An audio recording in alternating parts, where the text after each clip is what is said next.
Hər gün səhərin bu saatlarında paytaxtın müxtəlif küçə və prospektlərində, əsas küçə və prospektlərində bəzi yerlərdə sıxlıq və tıxac müşahidə olunur. Elə günbəgün buradan ən son məlumatları tamaşaçılarımızın diqqətinə çatdırmağa çalışırıq. İstərdim bugün də paytaxtın bu saatlarda məhz hansı küçə və prospektlərində sıxlıq var, ümumən paytaxt yollarında vəziyyət necədir? Daha ətraflı Nəqliyyatın İntellektual İdarəetmə Mərkəzinin mətbuat katibi Ömər Xıdırovdan öyrənək. Ömər bəy, xoş gördük sizi, sabahınız xeyir olsun. İstərdik hazırda yollarımızdakı vəziyyəti, paytaxt yollarındakı vəziyyəti siz şərh edəsiniz. Salam, sabahınız xeyirli olsun. Paytaxt yollarında hazırda vəziyyət nisbətən yaxşılaşıb.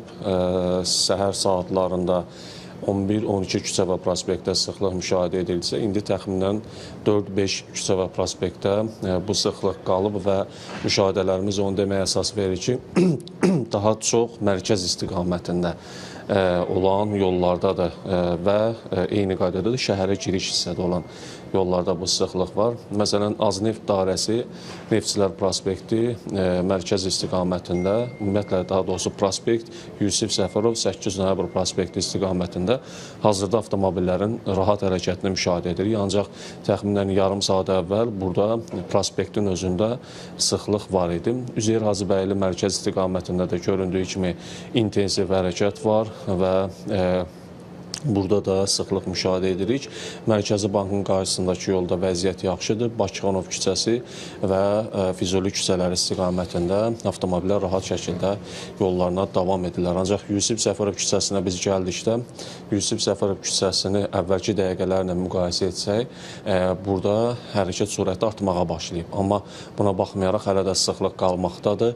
Çünki şəhərin mərkəzinə doğru əsas yollardan biridir. Avtomobillər daha çox hərəkət edir və biz burada tıxac yaranmasın deyə, yəni hərəkət dayanmasın deyə artıq mərkəzi küçə və prospektlərdə eyni qaydada Üzeyir Hacıbəyli Azadlıq prospekti ilə kəsişmə və digər kəsişmələrdə əməkdaşlarımız tərəfindən svetoforlara yaşıl dalğa əmri verilir. Növbəti məlumatımız Heydər Əliyev prospekti, Koroğlu Rəhimov Təbriz, Yusif Səfərov küçələri istiqamətindədir. Burada da vəziyyət yaxşılaşıb. Buradan prospektdən Yusif Səfərov küçəsi istiqamətində və Koroğlu Rəhimov küçəsi istiqamətində nisbətən hərəkət sürəti aşağıdır.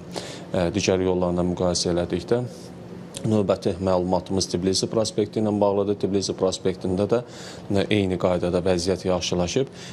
Burada da intensivlik mərkəz istiqamətindədir. Növbəti məlumat Heydər Əliyev prospekti ilə bağlıdır. Biz Koroğlu metro stansiyasının yaxınlığından baxıldıqda kameralarımız qeydə alır ki, bütün istiqamətlər üzrə avtomobillərin rahat hərəkəti var. Ancaq digər bir istiqamətdən baxdıqda isə burada həm əsas yolda, həm sağ kənar yolda intensiv hərəkət müşahidə edirik və amma göründüyü kimi bütün istiqamətlərdə, yəni prospekt boyunca Koroğlu metro stansiyası, aeroport şosesi, mərkəz istiqamətində avtomobillərin rahat hərəkəti var. Digər bir məlumat Neftçilər prospekti bağlıdır. Neftçilər prospektində göründüyü kimi vəziyyəti yaxşıdır. Ziya Binedov prospektində hərəkət sürəti artıb, sıxlıq müşahidə etmirik.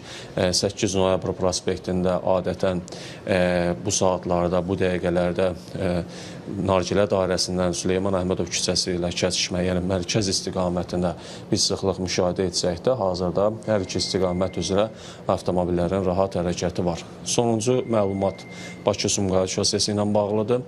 Bakı-Sumqayıt şosesində də Xırdalan dairəsindən 20 yanvar metro stansiyası istiqamətində sıxlıq qalmaqdadır, amma beynəlxalq avtovağzalın qarşısından qeyd etdiyim stansiya, metro stansiyası istiqamətində artıq hərəkət sürəti artmağa başlayıb. Sumqayıt istiqamətində də təbii ki, səhər saatlarında sıxlıq olmur.